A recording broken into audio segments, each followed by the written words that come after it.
What is going on, everybody? Welcome back to another week of Hero or Zero here on the Heroes for Hire podcast. My name is Shaun Meighan, and I am joined by part man, part skeleton, Mr. Ciara Lawler. I was going to go to the party, but I didn't have anyone to go with. We did not plan that beforehand. It's also nobody to go with. No one. But that was just a sad skeleton. That was just a skeleton that's slightly lonely, rather than, just a bit of a joke. What I wanted to say, Shaun, at the start of the show is, just before we started recording, our next door neighbours have decided to have a bit of a rave, but when they have raves, they only have like the same, to me it sounds like the same song over and over again, like the dance songs, like repeatedly. I do indeed. Yeah, like I sound very old right now. But it's just the same tune. The dance songs, Shaun. The the hippity hoppity songs, right? But it's just the same dance beat for 6 hours. And then sometimes I sit here and think, surely there's got to be something else in the playlist. There's got to be something. You could put Country Roads on there. There's a John Denver for everyone. Anything else. Just something with a guitar is all I'm asking for. I'll even take a keyboard. Just a little bit of bass. He'll set a keytar would be ideal in Connor's world. A keytar, don't get me started on the keytar, Shaun. But this is Hero or Zero, Shaun, where we choose one comic book character. We don't just talk about weird old man stuff. It's one comic book character. We are old men. We are. Every single week, and we talk their good points and their bad points, and we just generally give you a bit of a rundown of everything to do with that character. So, I normally talk DC. Shaun, you normally talk Marvel, and it is your week this week. Last week, I talked about a Batman sidekick that was known as Bluebird. So, Shaun, this week, you're up. What can you do to top my great reports that I'm constantly churning out? Oh, wow. He gives his compliments to himself these days. It's great. It's always the strongest compliment when they come from yourself. So, you often do a thing in when you do your DC reports, Connor, where you will talk briefly about, like, a golden age character, and then kind of how that character progressed into the modern day, whether it's like passing on the mantle or staying around as kind of an advisor kind of thing. Okay. So I'm doing a similar thing today with a Marvel villain that would have originated in the Golden Age that I don't think anyone would have heard about. He's a little bit ridiculous, but that's why I like him. To be fair, that is where comic books are at their most fun. It really is, especially when it's from the 40s and ridiculous. Oh, 40s ridiculous is a whole other level of ridiculous. So today I will be doing a report on the Marvel villain known as the Ringmaster. Oh, okay. Okay. Can I guess, does he work in a circus? Exclusively. Yes! Let's go! So, I'm going to start off with the Golden Age version of this character. Very brief. He only appeared in a few issues, but it kind of sets the scene. So, see, normally what happens is they show them for one or two copies or issues in the 40s or 50s, and then, like, 30 or 20 years later, a comic book writer comes in and they're like, write a story about someone, and they're like new and hip and happening, and so they're just like, yeah, I'll just pick someone who's like really cool but like from 40 years ago nobody remembers, and I can just rewrite everything about them, and then it'll be my character. Exactly. So Shaun, go on. So we're going to start that Fritz Tybalt was a it's just a man's name, Connor. It's not that funny. Fritz Tybalt was a German citizen that ran his own circus named Tybalt Circus in the 1940s. He was hired by the Nazis to travel to America. Not so fun. Not great when the Nazis are involved. Not so humorous anymore. Oh, work with the comedy, Connor. Okay. While there, under the guise of a legitimate circus, he and his circus performers used their unique abilities to eliminate US military officials. Oh, okay. So what he did, each night, Fritz selected the targets on his wheel of death, sending out his best-suited operatives to carry out the job. Now, Connor, I just want to stop here and say what you're imagining is exactly what it is. I'm assuming there's a soldier strapped to the big wheel thing and he's spinning it and throwing knives at him. No, it's just, well, it's not exactly so what you were imagining, but it was... Okay. It's a big wheel of death with like the pictures of US military generals on it. Yeah. And whichever one it stops on, they go kill. Oh, Jesus Christ. Okay. So, among his circus were an unwitting accomplice named Tummy Thumb, who was forced into servitude with violence. You had Omar, the snake charmer, Zandow, the strongman, and the trapeze trio. This is the weirdest sequel to The Greatest Showman I've ever heard of. When the circus set up near Camp Lahai, Fritz first targeted a man named Sergeant Blaine. Blaine attended the circus, and Fritz let loose one of the tigers to attack him. Jesus. So the sergeant was mauled to death by the tiger, but the tiger was in turn slain by Captain America. Fucking hell. I feel like the tiger's not at fault. I mean, it is at fault for a reason, but who let the tiger out? Who let the tiger out? Who? Is really my main question. So Captain America canonically has killed a tiger. He'll kill anything and anyone you love. That's true. That's very true. He just happens to be at the scene in his civilian role as Steve Rogers. He had just come from killing a previous other animal from like an hour ago. And he's like, I was just in the neighbourhood. I'm after killing 3 dogs and a cat for the last 45 minutes. Yeah, they had walked out of the Bronx Zoo and just they'd already had a great time. He was with Bucky Barnes, his sidekick at the time. Oh, yeah. So, although they suspected foul play, the two had no proof, and so they decided to keep an eye on the circus. Right. But also, this tiger was released in front of, like, a whole audience. But, like from backstage. It just happened to single out the general. Okay, fair enough. Okay. So Tybalt's next target was Commissioner Newsom, and he sent Omar and the Trapeze Trio to eliminate him. The murder of the commissioner was witnessed by a lady named Betsy Ross. She is the aunt of Thunderbolt Ross in the comics, and she was on one of Captain America's allies. She was a war hero as well. So she witnessed this murder, and despite the attempts of Captain America and Bucky to interfere, Betsy was captured by the circus members.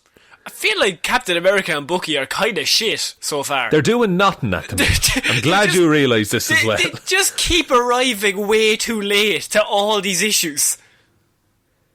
Well, look, they trace her back to the circus. Okay. The two of them beat the circus performers into submission, free Betsy, and defeat the Ringmaster. That seems like a heroic move. Indeed. Now, following his return to Germany, Fritz and his wife were killed for their failure by the Nazis. Jesus Christ, okay. So you might think that's where our story ends, Connor, but...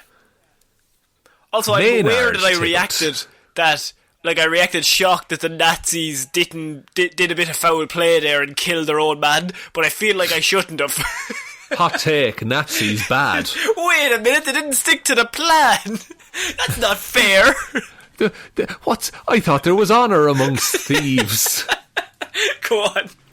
So Maynard Tybalt is the son of Fritz Tybalt. Yeah. After his parents were executed for their failures in the US, Maynard, who didn't, and they make this clear, did not share his parents' sympathies for Nazism. Oh, I just want to make that very fucking clear before he starts killing people. I'm a Nazi. I'm a Nazi. That's his head tattoo. So he became the leader of the circus, and decided that he was going to move it to America, far from the scene of Hitler's rise to power and his parents' deaths. Maynard planned to begin a new, honest life. Okay, that's fair enough. So far, so good. Absolutely. The next section is entitled The New Circus of Crime. Oh, that's different from living an honest life. Once in America, Tybalt learned that a relatively small circus such as his could never hope to compete with the enormous troops of circuses owned by the likes of a man named Amos Jardine, who will not appear for the rest of the report, but that's a fucking brilliant name. It's a pretty good name. That is a pretty good name. It's way better than whatever that other guy was called. Maynard Tybalt. No, Fritz Tybalt. Fritz Tybalt, excuse me. Yeah. The father. The father. The Nazi. So Maynard had dreamed of making his circus a major success, but instead he could barely make enough to cover his expenses.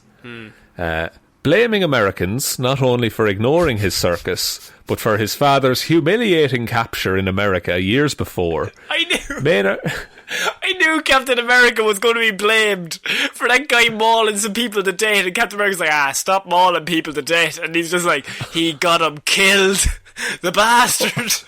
Oh, it's not just Captain America he blames, Connor. It's America. Oh, it's America. I think that's a very broad strokes kind of blame game going on here. It's a lot of people to blame. Yeah, I feel like he's aiming at the wrong... He's got a lot of anger, but he's aiming at the wrong people. So Tybalt decided to turn to crime. If Americans would not enrich him and his performers willingly, then they would be forced to do so. He just loves his circus. He just wants the circus to succeed. That's it. Guys, just come to my show. I've put a lot of work in, okay? The key to Maynard's plan lay in the blueprints to the Nullitron. Oh, okay. So this was a machine designed by unknown scientists in Nazi-occupied lands who were murdered by the Red Skull.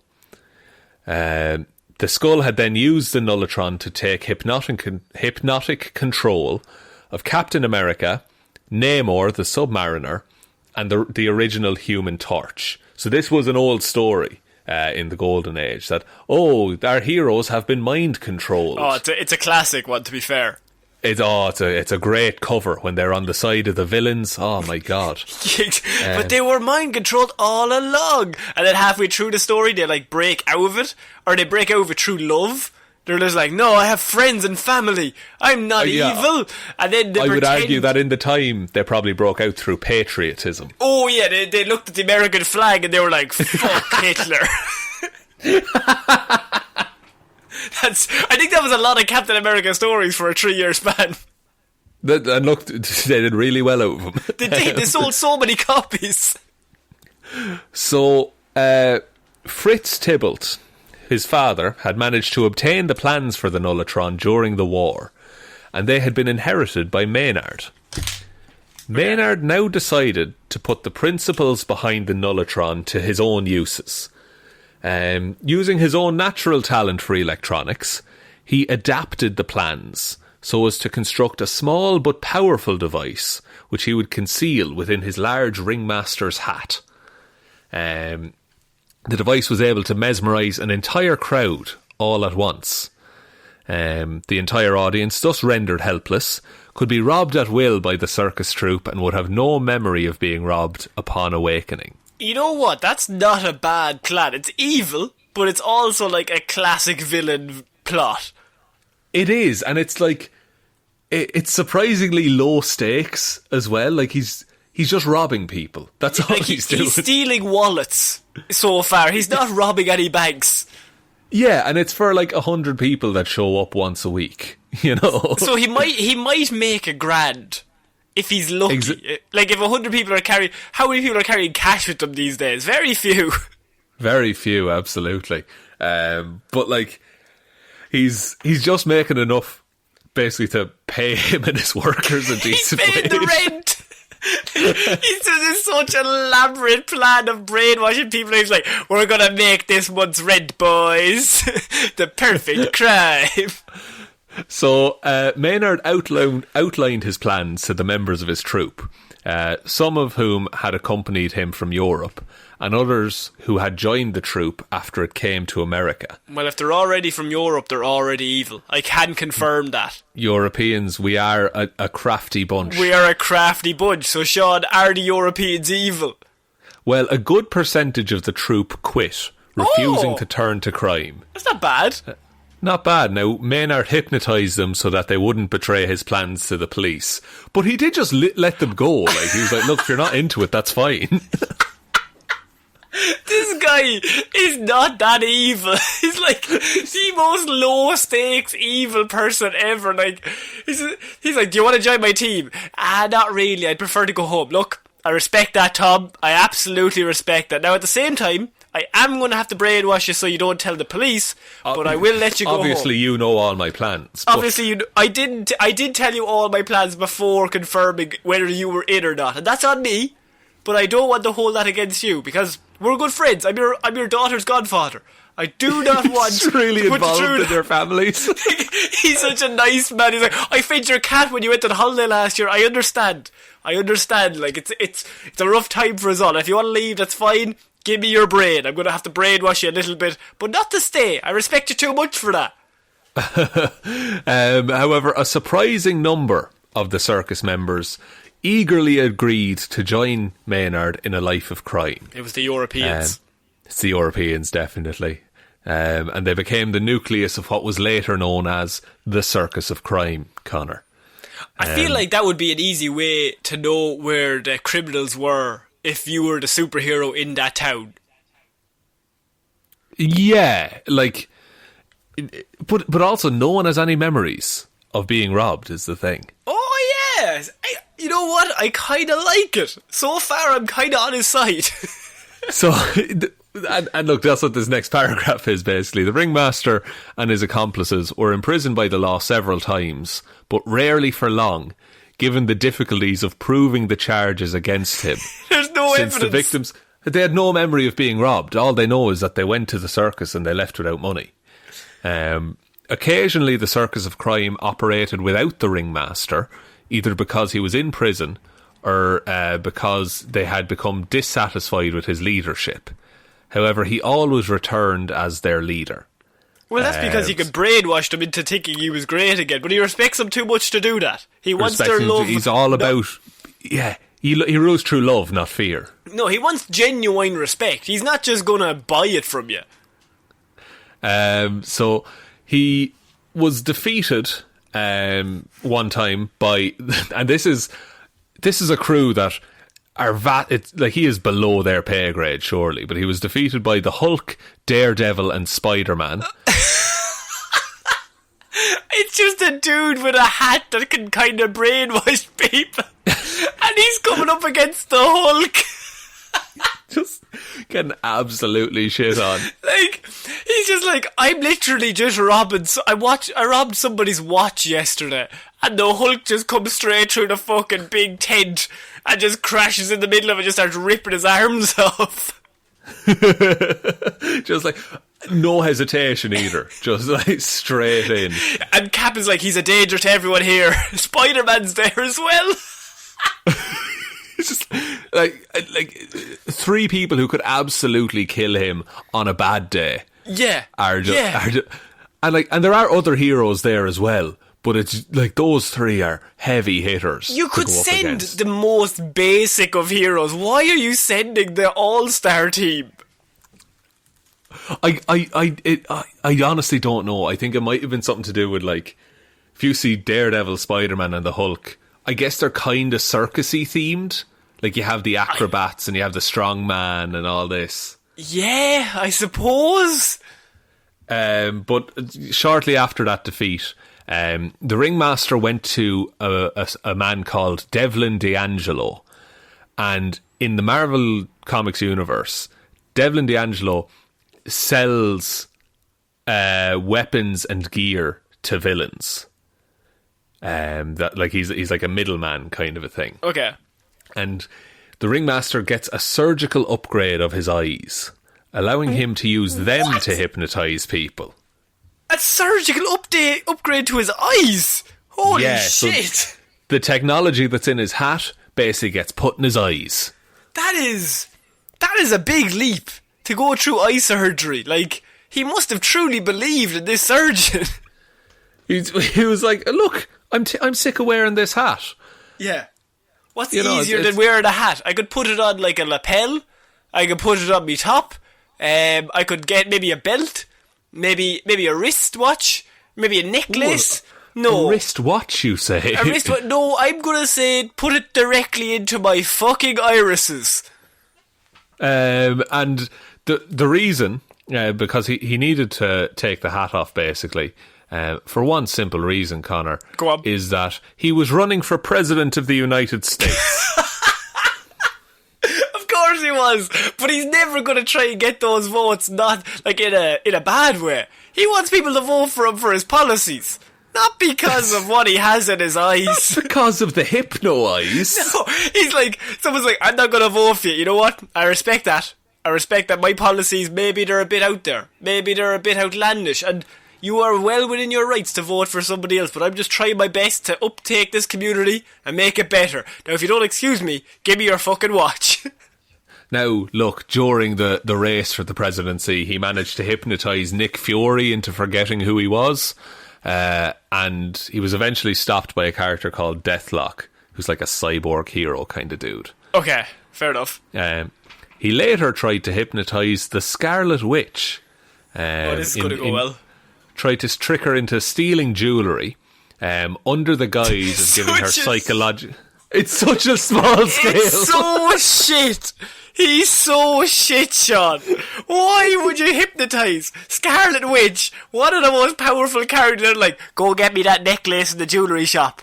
I really want that necklace. Like, break that box. He could just hypnotise her and take over the world. Why does he just want minor crimes? I don't know. He just wants to pay rent. And like, literally he's like, I wasn't going to hypnotise you, but I had a car trouble during the week and I can't pay for the new exhaust. The man says I need to buy it, 500 quid. I don't have that with rent, so Scarlet Witch, rob me a watch. I need the money. So, he was trying to hypnotise her and stealing jewellery under the pretense of giving her psychological therapy. Right. But while in this, it turned out he was giving her actual therapy. So Wanda kept going back because she was like, oh no, it's actually helping me. This man, he's actually I love him. I love the fact that he's so small scale and shit, but he's so, like, under the radar that he doesn't want anything big. Like, as I said, if he has car trouble, instead of getting Scarlet Witch to rob him a new car, he then gets Scarlet Witch to try and rob him something that will make him enough money to pay off his broken car.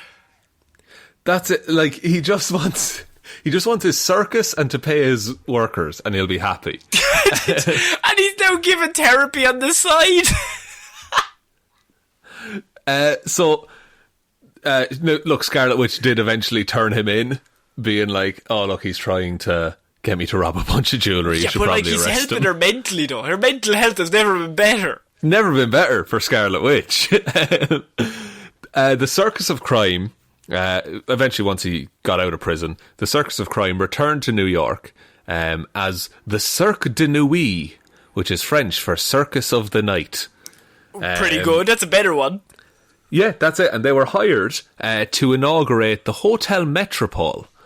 It was a hotel that was opening up, and they hired some circus performers. Now, while there, the Ringmaster used his mind control abilities to hypnotise the rich spectators of his show and steal from them. Oh, fuck. Oh, he's back on the big scene. This is his one big last job, I can only assume. One last job to finance the circus. And then he's going to be set for another month's rent. It's New York, man. The rent is shocking. The rent is shocking. He's going to be set for this month, but next week, lads, we are struggling as well. So the two Hawkeyes, Clint Barton and Kate Bishop, use special glasses in order to be immune to Ringmaster's control. Oh no. And stop the circus, leaving most of their members heavily wounded. The Ringmaster was then blinded for life when Kate Bishop shot 2 arrows into his eyes. What a fucking bitch! How mean is that? Your favourite character. Leave him alone. He's just a simple man trying to do minor crimes. It's just like so small scale that you get like, 2 arrows no in the need eyes. To put 2 arrows in his fucking face. The man is just committing really petty crimes. With like large scale heroes but like really basic crimes. Yeah, like he's not hurting anyone. No, he's robbing people, but he's actually even taken the trauma away from robbing them. So they can't even remember that. So they never have any scare. They don't have any fears. They don't need therapy. But if they did, he'd give them therapy. He's fine with everything to do with that. So far, this man has committed very, very petty crimes. And look, I'm all against robbing people.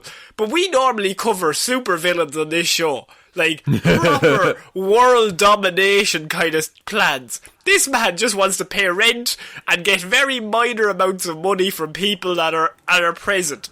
And so far he's come up against the Hulk, Spider-Man, Daredevil, and then he's had 2 arrows shot into his fucking eyes, which I think seems a bit overkill. Just put him in handcuffs and leave him. And maybe like put sunglasses on him or something. Put a mask on him. Once he can't look at people, he's fine. So, I think in recent comics he has gotten his sight back, but I do think that's a funny point to end the report. I can't believe Kate Bishop is evil. Is that when she turned evil in the comic books? I can only assume. That was her heel turn, yeah. Yeah, she must have turned into Thanos at that stage. So, on to powers and abilities then. So, he only has one power, which is hypnotism. Pretty good. So, either through the use of his hat or his surgically alters eyes, Maynard possesses natural hypnotic power. He's hypnotised me with his charisma. To be fair, you are this man's like hype man at this point. I love the Ringmaster. I'm all in. He's my new favourite character because he's so bad. I genuinely thought you would hate this dude. No, I'm so happy. He's so dumb. Abilities then, skilled with electronics, he's mostly self-taught, and trained in various acrobatic and athletic skills, but not a master of any discipline. No, he doesn't need to be. He's a jack of all trades, Sean. Jack of all trades, he just gets the job done, Connor. Look, he's not trying to show off. He's not here to rub it in your face that he can do 50 backflips, but he might be here he's just going to get by. He's trying his best. So, he has rudimentary knowledge of hand-to-hand combat. He's also... He can throw a punch, basically.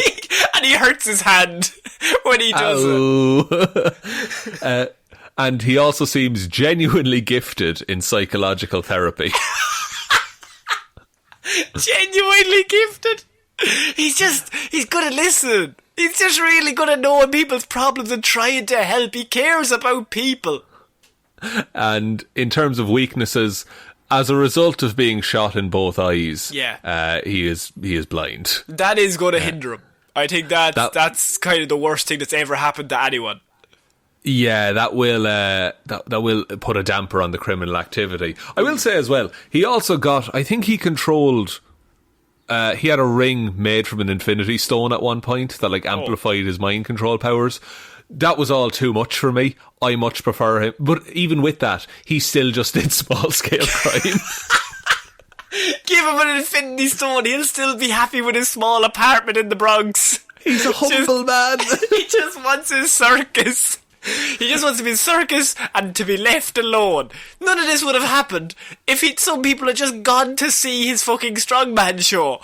Then he never would have needed to do any of this stuff. All he wants is an audience. He just wants to perform. He's a performer. The 1 to 7 rating stone and was just like, nah, it'd be grand. Don't need it. I have my hat.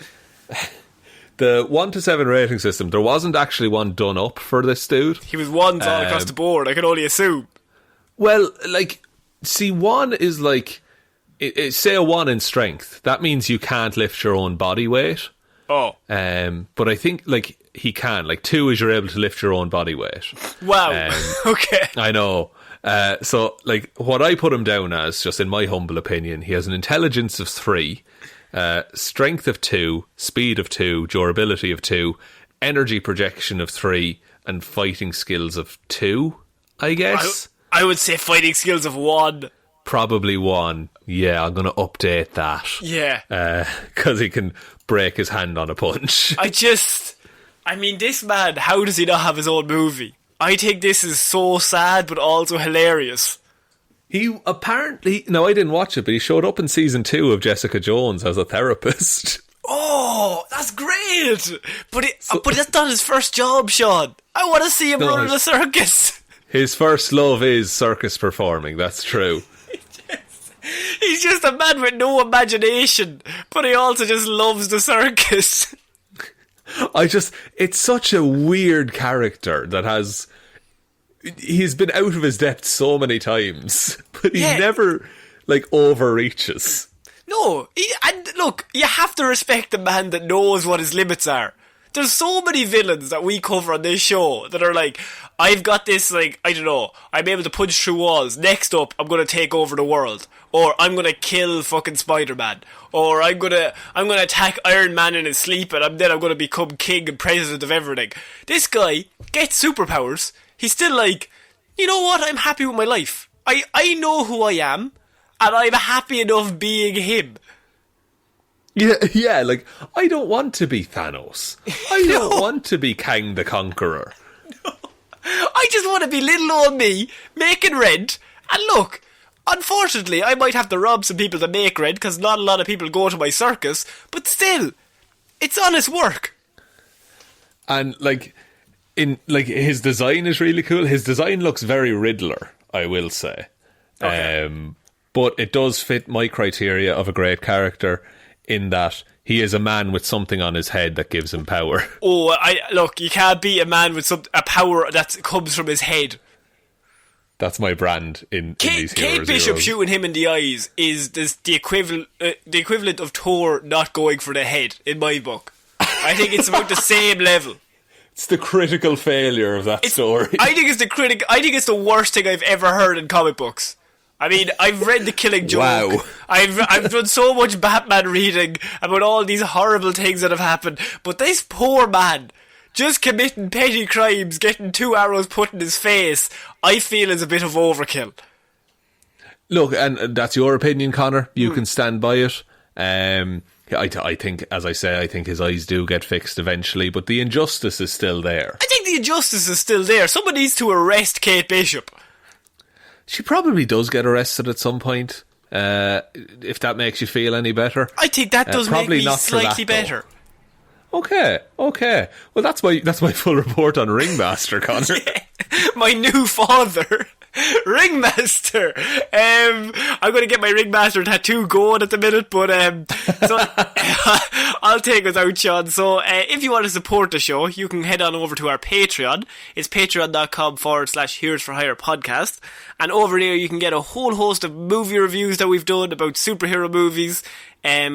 Last month we did Spider-Man 3, and every single month you get a brand new review put up there exclusively just for all the patrons. They're the only people that get to listen to it, which is pretty cool. So you're like part of an exclusive club. You could also support the show by going over to our merch store. There's lots of cool shirts and hoodies and mugs and all that cool stuff over there if you want to get a hold on anything to do with that. And we're on all the social medias, so we're on Twitter at Heroes for Hire Pod, the 4 is the number 4. Facebook and Instagram is Heroes for Hire Podcast. We also have a Facebook group page that's called Detective Divilman's Discussion Group, where a lot of people are joining in, just having a bit of a chat about all things comic book stuff. And most importantly, you can just tell one human being that we exist. Just the one, please. So I have been Ciara Lawler. I have been Shaun Meighan. And we'll see you next week, guys. Bye. Bye.